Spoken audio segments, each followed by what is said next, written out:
Hello everyone, welcome to my YouTube channel English par excellence. गला बहुत ज़्यादा ख़राब है, आवाज़ सही से निकल नहीं पा रही है, फिर भी मैं आपके लिए वीडियो बना रहा हूँ। आज हम पढ़ेंगे बचे हुए 50 क्वेश्चन को। हमने 100 तक क्वेश्चन कंप्लीट कर लिए हैं। आज हम नेक्स्ट पढ़ेंगे और बची इस सीरीज को ख़त्म करेंगे यहाँ। फिर आगे सेपरेट वीडियो, प्रत्येक प्ले की एक एक वीडियो अलग अलग आएगी। और अभी तक आपने चैनल को सब्सक्राइब नहीं किया है तो ज़रूर कर लें, बेल आइकन प्रेस कर लें, जिससे कि आने वाली वीडियो अब तक पहुंचे। गला खराब ज़्यादा है इसलिए कल वीडियो नहीं आई थी। तो स्टार्ट करते हैं सेशन को विदाउट वेस्टिंग अवर टाइम। हमने 100 क्वेश्चन तक कर लिया था, आज हम करेंगे 101। क्वेश्चन है कि Shakespeare is popularly known as the son of Avon because, क्यों जाना जाता है? तो इसका आंसर है option number C, Ben Jonson tribute, क्योंकि बेन जॉनसन ने इनको ट्रिब्यूट किया था। बेन जॉनसन कहते हैं कि Ben Jonson called Shakespeare suit sun of Avon in the first folio में इन्होंने इस लाइन को लिखा था। Next question, Shakespeare lived during the rain of, तो किसके शासन था तब शेक्सपियर ने अपने प्ले को लिखे थे और जीवन रहा था? तो कौन थे? Elizabethan first and James the first. तो आंसर हो जाएगा option number B. Option number क्या हो जाएगा? बी हो जाएगा। कब से कब तक का शासन था? Elizabeth the first 1558 1603 and James the first 1603 1625 तक ये रहे थे और इसी के बीच शेक्सपियर भी जीवित रहा था। Next question, Shakespeare never published his plays during his lifetime because, उसने कोई भी प्ले अपना पब्लिश नहीं करा था क्योंकि वो थिएटर कंपनीज वांट स्क्रिप्ट्स। तो इसका आंसर हो जाएगा option number C, plays belong to the acting companies not the playwright, company के संबंध में थे इसलिए उन्हें अपने खुद के प्ले को कभी पब्लिश नहीं कराया था। क्वेश्चन कह रहा है कि Shakespeare pledge were published collected systematically, तो कब आए थे? ये फर्स्ट फोलियो में आए थे सिस्टमेटिकली। इसका आंसर क्या हो जाएगा? ऑप्शन नंबर सी हो जाएगा। जो फर्स्ट फोलियो था वो आया था 1623, preserved 18th other lost pledge. तो ये फर्स्ट फोलियो आया था 1623 में, सेकंड आया था 1632 में, थर्ड आया था 1663 में और फोर्थ आया था 1685 में। ध्यान रखेंगे। Next question, which play was not include in the first folio, बहुत ज़्यादा इंपॉर्टेंट है। तो वो कौन सा प्ले था जो नहीं था? वो था पेरिकल्स को फर्स्ट फोलियो से ओमिट कर दिया था, उसको इंक्लूड नहीं किया गया था क्योंकि जो पेरिकल्स था वो कोलैबोरेटिव वर्क था, इसलिए उसको पब्लिश नहीं कराया गया था फर्स्ट फोलियो में। Pericles was excluded due to collaborative authorship doubts, इसकी वजह से उसको हटा दिया था। नेक्स्ट क्वेश्चन है, William Shakespeare collaborated with John Fletcher, तो जॉन फ्लेचर के साथ कौन सा वर्क उन्होंने लिखा है? तो कौन सा था? हेनरी द एट को लिखा है। Henry the eight is widely accepted as a Shakespeare Fletcher collaboration. कई वर्क है, ध्यान रखेंगे, बहुत इंपॉर्टेंट वर्क है इनका। नेक्स्ट क्वेश्चन है कि which play is considered Shakespeare shortest, तो कौन सा प्ले है जो सबसे छोटा माना जाता है? बहुत ज़्यादा छोटा माना जाता है, इंपॉर्टेंट क्वेश्चन। तो द कॉमेडी ऑफ एरर्स बहुत ज़्यादा छोटी मानी जाती है। The comedy of errors is shortest play overall, जितने भी प्ले हैं उसमें सबसे ज़्यादा छोटी मानी जाती है the comedy of error. Next question, Shakespeare's longest play, तो कौन सा सबसे लॉन्गेस्ट प्ले है? तो वो है आपका हेमलेट सबसे लॉन्गेस्ट प्ले माना जाता है। Hamlet has the highest number of lines, तो हेमलेट इसका आंसर हो जाएगा। Next question, the phrase all the words is a stage occurs in, तो कहाँ से आती है? ये आती है आपकी एज यू लाइक इट से, आपकी एज यू लाइक इट से आती है। जैक्स इसको बोलता है, स्पोकन बाय जैक्स, और बोलता है जैक्स इसको बोलता है। नेक्स्ट क्वेश्चन है, no female actors appeared on the Elizabethan stage because, कोई भी फीमेल एक्टर नहीं थी एलिजाबेथन एज में। लड़के जो थे वही क्या करते थे, परफॉर्म करते थे फीमेल का करेक्टर को। तो acting was illegal for women. तो आंसर हो जाएगा ऑप्शन नंबर बी, क्योंकि कोई भी फीमेल को स्टेज पर परफॉर्म करने की परमिशन नहीं थी, इसलिए जो फीमेल बनती थी वो यंग बॉयज बनते थे। Female roles were played by young boys. Young boys के जो थे वो फीमेल का किरदार निभाया करते थे। इस बात को ध्यान रखना, बहुत ज़्यादा इंपॉर्टेंट क्वेश्चन है। फॉलस्टाफ अपीयर्स इन प्रोमेटली। तो कहाँ कहाँ अपीयर होता है फॉलस्टाफ? अच्छा करेक्टर है, बहुत ज़्यादा पेपर में आता है। और तो ये कब कब आता है? Henry the first, Henry fourth, part 1, part 2, और कहाँ आता है? और आता है आपका the merry wives of Windsor में। तो 3 प्ले हैं विलियम शेक्सपियर के हैं जहाँ ये करेक्टर अपीयर होता है। तो आंसर हो जाएगा option number C, Henry fourth part 1, part 2 और the merry wives of Windsor में आता है ये करेक्टर। नेक्स्ट क्वेश्चन है the play written on Elizabeth, queen Elizabeth request was. तो कौन सा प्ले था जो एलिजाबेथ की रिक्वेस्ट पर लिखा गया था? भाई मैं आपको बता रहा था। तो कौन सा था? The merry wives of Windsor. तो इन्होंने उसको लिखा था एलिजाबेथ, क्वीन एलिजाबेथ की रिक्वेस्ट पर। और किसके लिए लिखा था? फॉलस्टाफ के लिए, क्योंकि बहुत ज़्यादा प्रेम करती थी, मतलब पसंद था वो character Falstaff. Next the superstitions surrounding Macbeth relate to. तो किससे करती है वो? जिसमें बहुत सारी विच क्राफ्ट देखने को मिलती है। तो कौन सा था? विच क्राफ्ट की वजह से उसे सुपरस्टिशन सराउंडिंग मैकबेथ रिलेट करता है विच क्राफ्ट से। इसमें 3 चुड़ैला होती हैं जो भविष्यवाणी करती हैं मैकबेथ को लेकर और बंकू को लेकर। Real witch incantations are believed to be used. तो इसका आंसर हो जाएगा option number B. Next question है the portal scene in Macbeth provides. तो क्या दिखाता है? वो दिखाता है कॉमिक रिलीफ, दिखाता है कॉमिक रिलीफ दिखाता है। It relaxes tension after Duncan's murder. कब आता है? डंकन की मर्डर के बाद आता है। नेक्स्ट क्वेश्चन है name Tate altered King Lear अबाई। तो ये नाहिम टैटे थे, इन्होंने क्या किया था? किंग लियर को हैप्पी एंडिंग कर दी थी। तो giving it A happy ending और कॉर्डेलिया की एडगर से शादी करा दी थी। His 1681 version dominated for 150 years, 50 years. तो इन्होंने क्या कर दिया था? शादी करा दी थी एडगर की ओफेलिया से, कॉर्डेलिया से। कॉर्डेलिया की शादी करा दी थी एडगर से, ध्यान रखना इस बात को। तो हैप्पी एंडिंग उन्होंने की है इसमें। Shakespeare bought New Place in Stratford. तो कहाँ कब खरीदा था? बहुत इंपॉर्टेंट है ये क्वेश्चन, आया था जो 2016 की टीजीटी का पेपर हुआ था उसमें आया था। तो 1597 में इन्होंने ये अपना घर खरीदा था। बहुत पैसे वाले हो गए थे विलियम शेक्सपियर, तब इसको खरीदा था। कह रहा है कि सोरी शेक्सपियर्स फाइनेंशियल सक्सेस को दिखाता है वो। Next question Shakespeare's retired to Stratford up around. तो कब उन्होंने रिटायरमेंट ले लिया था? तो कब लिया था? 1613 में उन्होंने रिटायरमेंट ले लिया था।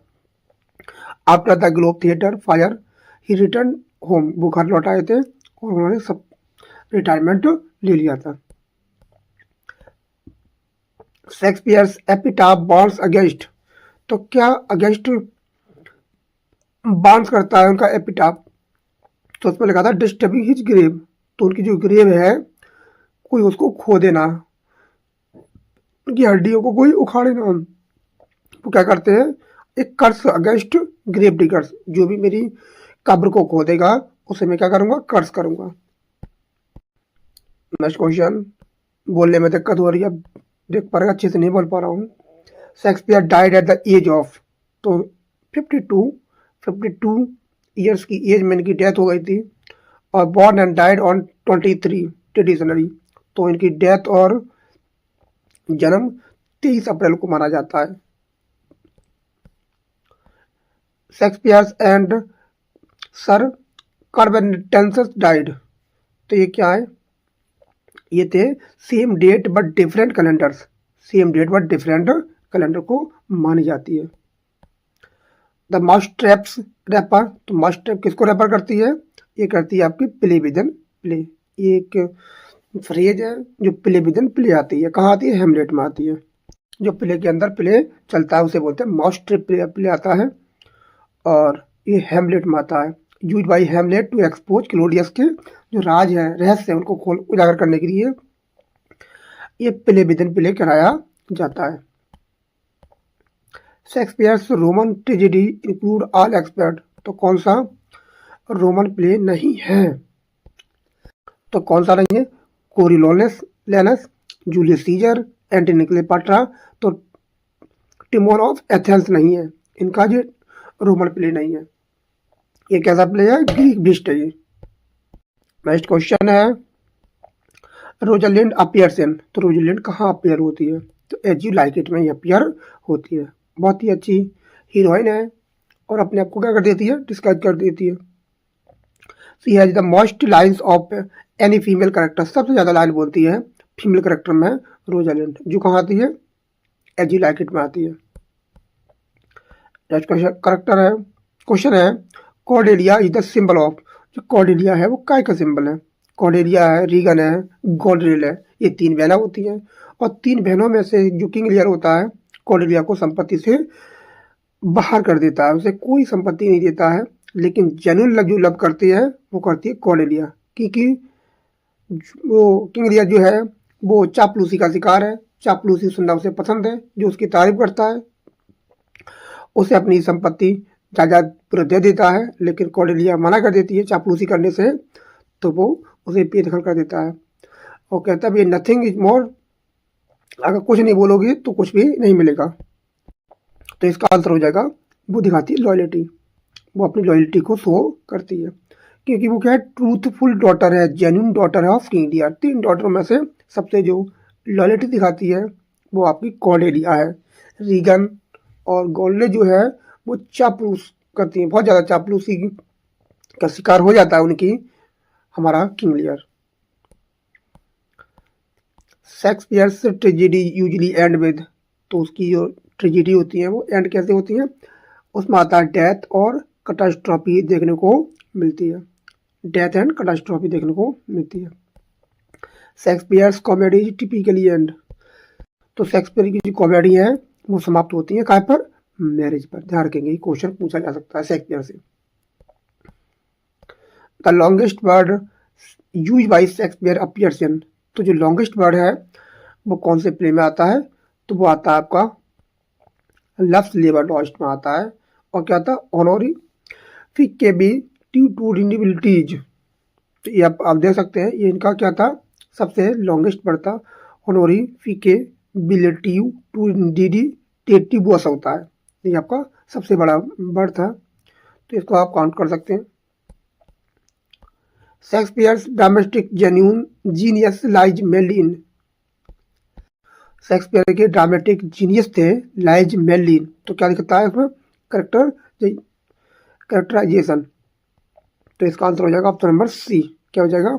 ऑप्शन सी हो जाएगा इसका करेक्ट आंसर। नेक्स्ट क्वेश्चन है Shakespeare's tragedies differ from Greek tragedy because, वो क्यों अलग थी? तो क्यों होती है अलग? वो फोकस करती है और करेक्टर और नॉट फेट। वो क्या करती हैं? वो फोकस करते हैं करेक्टर पर, नॉट भाग्य पर, फेट पर विश्वास नहीं करती है।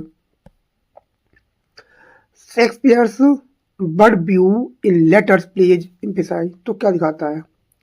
तो वो दिखाता है फॉरगिवनेस, वो सभी को माफ कर देता है। जो उसके क्रिटिक थे, जैसे कि द टेम्पेस्ट में जितने भी उसके इनेमी थे प्रोस्पेरो के, तो सभी को माफ कर देता है और अपनी छड़ी को तोड़ देता है। वैसे ही शेक्सपियर भी उसमें संदेश देता है कि मैंने भी सभी क्रिटिक को माफ कर दिया है। नेक्स्ट क्वेश्चन है the Tempest belong to which genre, तो जॉनरा क्या था इसका? रोमांस था। ये ध्यान रखेंगे, इसका जॉनरा था वो रोमांस था। नेक्स्ट क्वेश्चन है Shakespeare's plays were written primarily for, तो परफॉर्मेंस, कहते हैं परफॉर्मेंस के लिए लिखे गए थे। उसके रिटन के लिए लिखे जाते हैं, वो क्लोजेस्ट ड्रामा होता है। ध्यान रखेंगे, जैसे कि जॉन मिल्टन ने लिखा है, सैमसन अगेनिस्ट, तो वो क्या रीडिंग के लिए लिखा गया, नॉट परफॉर्मिंग। नेक्स्ट क्वेश्चन है Shakespeare's dramatic language is marked by, तो उनकी जो लैंग्वेज थी वो कैसी थी, वो कहते थे फ्लेक्सिबिलिटी एंड रिचनेस देखने को मिलती है शेक्सपियर के ड्रामेटिक लैंग्वेज में। नेक्स्ट क्वेश्चन है Shakespeare's popularity during his life time बाद, तो कैसी थी, वेरी हाई, उसकी वेरी हाई क्या थी, पॉपुलैरिटी है वेरी हाई। शेक्सपियर को लोग, ऐसा कोई कभी या राइटर नहीं होगा, ऑथर नहीं होगा जिसने शेक्सपियर को पढ़ा नहीं होगा, और विदाउट शेक्सपियर को पढ़े आप कुछ भी नहीं कर सकते, ग्रेजुएशन नहीं कर सकते। शेक्सपियर कहता भी है कि मैं भले ही कम पढ़ा लिखा हूँ लेकिन मुझे बिना पढ़े आप ग्रेजुएशन पोस्ट ग्रेजुएशन नहीं कर सकते, शेक्सपियर का पढ़ना जरूरी है। नेक्स्ट क्वेश्चन है आपका शेक्सपियर नेवर रॉट, शेक्सपियर ने क्या लिखा था, कोई एपिक नहीं लिखा था, ट्रेजेडी लिखी थी, कॉमेडी लिखी थी, हिस्ट्री लिखा था, कोई भी एपिक नहीं लिखा था। शेक्सपियर प्लेज रिफ्लेक्ट करते हैं तो दिखाते हैं रेनेसा ह्यूमनिज्म, ये क्वेश्चन आया भी था अभी जो पेपर हुआ था LT ग्रेड का, उसमें ह्यूमनिज्म पूछा था, ह्यूमनिज्म किससे संबंधित है, कौन सी एरा से संबंधित है, तो उसमें क्या था, रेनेसा था, तर्क, ये क्वेश्चन आया भी था। नेक्स्ट क्वेश्चन है Shakespeare's greatest contribution to drama is, तो क्या है, साइकोलॉजिकल रियलिज्म है, साइकोलॉजिकल रियलिज्म को देखने को मिलता है, तो ऑप्शन सी इसका करेक्ट आंसर हो जाएगा। Shakespeare's language shows influence of, तो क्या दिखाती है, Latin classes, Bible, Italian literature, तो आंसर हो जाएगा ऑप्शन नंबर डी, क्या हो जाएगा, ऑल ऑफ द एबोव हो जाएगा। नेक्स्ट क्वेश्चन है Shakespeare tragedy heroes are usually, तो कैसे थे वो थे नोबल, कैसे थे, नोबल थे बट नॉट फ्लाउड, वो क्या थे, सभी नोबल थे, उच्च परिवार से आते थे, उसके हीरो थे ट्रेजेडी के हीरो, जैसे हैमलेट है आपका, किंग लियर है, मैकबेथ है, और जूलियस सीजर है आपका, तो ये ओथेलो है, ये बड़े उच्च परिवार से आते थे, नोबल परिवार से आते थे, उनको अच्छा पद दिया जाता था। Shakespeare plays continue to be relevant because of, वो क्या दिखाते हैं, वो दिखाते हैं यूनिवर्सल ह्यूमन थीम्स को दिखाते हैं, ध्यान रखेंगे ऑप्शन सी वो बी इसका करेक्ट आंसर हो जाएगा। नेक्स्ट क्या है शेक्सपियर्स लाइफ रिकॉर्ड आर, तो क्या दिखाती है, तो वो देखने को मिलता है फ्रेगमेंट्री इसका आंसर हो जाएगा, शेक्सपियर की लाइफ रिकॉर्ड मिलता है फ्रेगमेंट्री, आंसर ऑप्शन सी हो जाएगा। फुली डॉक्यूमेंट बिल्कुल नहीं है, कंप्लीटली लॉस्ट बिल्कुल नहीं है, फिक्शनल तो बिल्कुल है ही नहीं, फ्रेगमेंट्री देखने को मिलता है। Shakespeare's greatness was first fully recognised, तो कब जानी गई उसकी, जो शेक्सपियर की ग्रेटनेस थी वो पूरी तरह से कब जानी गई थी, तो था रोमांटिक एज में, ये क्वेश्चन पूछा जा सकता है, तो उसकी जो पॉपुलैरिटी थी कब थी ज़्यादा, रोमांटिक एज में, रेस्टोरेशन में नहीं थी ना विक्टोरिया में था, तो वो था आपका रोमांटिक एज में, ध्यान रखेंगे, अच्छा क्वेश्चन है ये वाला। ST college admired Shakespeare for, क्या कहता है उसको, उसकी क्या करता है, वो उसकी इमेजिनेशन करता है, वो उसकी कल्पना करता है, इमेजिनेशन करता है हमारा ST college. John Dryden called Shakespeare, क्या कहता है, एन इरेगुलर जीनियस, तो उसको इरेगुलर जीनियस क्या क्या पुकारता है जॉन ड्राइडन। नेक्स्ट है आपका William Shakespeare popularity today is evident through, तो कैसे आती है वो आती है एकेडमिक स्टडी में देखने को मिलता है, stage performance, film adaptation, all of the above, क्योंकि शेक्सपियर में बताया था कि शेक्सपियर को बिना पढ़े आप कोई भी ग्रेजुएशन पोस्ट ग्रेजुएशन नहीं कर सकते, आपको शेक्सपियर पढ़ना ही पड़ेगा, without any reading of Shakespeare, William Shakespeare you are not completed any graduation and post graduation. और स्टेज परफॉर्मेंस की जा रही है विलियम शेक्सपियर के, बहुत सारे प्ले हैं जो उसको स्टेज परफॉर्म किए जाते हैं, और बहुत सारी फिल्में बन चुकी हैं विलियम शेक्सपियर के प्लेज पर, ध्यान रखेंगे। हमारी बॉलीवुड में भी बहुत सारी फिल्म बन चुकी हैं, जैसे ओमकारा है, हैदर है, और आपका मकबूल है, ये आपकी फिल्म बन चुकी हैं, तो ध्यान रखेंगे बहुत सारी फिल्में बन चुकी हैं, हॉलीवुड में भी बन चुकी हैं, तो हर तरीके से शेक्सपियर की पॉपुलैरिटी बढ़ती जा रही है, चाहे वो अकेडमिक स्टडी हो, चाहे स्टेज परफॉर्मेंस हो या फिल्म एडेप्टेशन हो। नेक्स्ट क्वेश्चन है, Shakespeare plays are translated to into, तो कितनी भाषाओं में उसका ट्रांसलेट किया जा चुका है? तो ओवर 100 लैंग्वेज। बहुत अच्छा क्वेश्चन है ये वाला, जनरली किताबों में नहीं मिलेगा ये। तो 100 लैंग्वेज में इसका ट्रांसलेट किया जा चुका है। Shakespeare's dramatic career ended shortly before, तो कब खत्म होता है? तो उसकी डेथ पर उसकी खत्म हो जाता है। Shakespeare's contribution to English vocabulary, तो इंग्लिश वोकैबुलरी में उसका क्या योगदान रहा था? तो उसका था सिग्निफिकेंट, बहुत ज़्यादा महत्वपूर्ण योगदान है सिग्निफिकेंट। नेक्स्ट है आपका William Shakespeare's ultimate legacy as, तो क्या दिखाती है? वो दिखाती है यूनिवर्सल ह्यूमनिस्ट, ये आपकी दिखाती है यूनिवर्सल ह्यूमनिस्ट। और आज का लास्ट क्वेश्चन है, Shakespeare remains central to English literature because, तो इसका आंसर हो जाएगा वही अंडरस्टूड ह्यूमन नेचर डीपली, वो अच्छे से मानव के ह्यूमन नेचर को समझता था। ये आपके 150 क्वेश्चन थे विलियम शेक्सपियर पर। अब हम सेपरेट वीडियो लाएंगे विलियम शेक्सपियर के पूरे 37 प्ले हैं, तो उन पर लाएंगे प्ले, और उसकी जो नरेटिव पोयम है उस पर भी लाएंगे, और कुछ इम्पोर्टेंट सोनेट की फर्स्ट लाइन जो है वो इम्पोर्टेंट हो जाती है विलियम शेक्सपियर के, तो हम डिटेल में पढ़ेंगे। बस आप हमारे साथ जुड़े रहें, और अभी तक आपने चैनल को सब्सक्राइब नहीं किया है तो चैनल को सब्सक्राइब जरूर कर लें, बेल आइकन प्रेस कर लें, जिससे कि हर एक वीडियो आपके लिए इम्पोर्टेंट हो और आप तक पहुँचे। और आज थोड़ा गला ख़राब है, इससे अच्छे से मैं बोल नहीं पा रहा हूँ, लेकिन कल वीडियो नहीं आई थी तो आज मेरी रेस्पॉन्सिबिलिटी थी कि आज मैं वीडियो बनाऊँ। आप कंप्रोमाइज़ कीजिए, कुछ समझ में ना आए तो कमेंट जरूर कीजिएगा, तो मैं उसको एक्सप्लेन कर दूंगा। तो मिलते हैं कल कोई सेपरेट वीडियो, और विलियम शेक्सपियर के कोई पेज को उठाएंगे, उसको डिटेल में पढ़ेंगे। Thanks a lot for watching this video. Thank you everyone, have a nice day. बस पढ़ते रहें और खुश रहें।